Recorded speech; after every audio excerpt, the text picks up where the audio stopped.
ഞായറാഴ്ച ആചരണം നമുക്ക് ഒരു നിയമബന്ധിതമായ ഒരു ദിവസത്തിൻ്റെ ആചരണം എന്നതിനപ്പുറത്ത് നമ്മുടെ ജീവിതത്തിൻ്റെ പരമമായ ലക്ഷ്യത്തെ ഓർമ്മപ്പെടുത്തുന്ന ദിനമാണ്. നമ്മൾ എന്തിനു വേണ്ടി സൃഷ്ടിക്കപ്പെട്ടു എന്നത് നമ്മളെ ഓർമ്മിപ്പിക്കുന്ന ദിവസമാണ് സാബത്ത്. നമ്മൾ സൃഷ്ടിക്കപ്പെട്ടത് ദൈവത്തോട് നിരന്തര ബന്ധത്തിൽ ജീവിക്കാനും ദൈവത്തെ തുടർച്ചയായി അന്ധമായി ആശ്രയിക്കാനും ദൈവത്തിൻ്റെ മുഖം നോക്കി അവിടുത്തെ സ്നേഹിക്കാനും അവിടുത്തെ ആരാധിക്കാനുമാണ് ദൈവം നമ്മെ സൃഷ്ടിച്ചത്.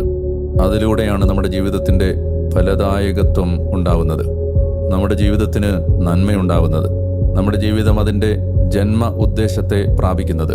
അതുകൊണ്ട് തന്നെ ദൈവം നമ്മെ സൃഷ്ടിച്ചത് എന്തിനു വേണ്ടിയാണ്? നമ്മുടെ ഐഡൻറ്റിറ്റി, നമ്മുടെ സ്വത്വം എന്താണ്, ഇതെല്ലാം മനസ്സിലാക്കാനും തിരിച്ചറിയാനുമുള്ള ഒരു സന്ദർഭമായിട്ട് വേണം സാബത്തിനെ കാണാൻ.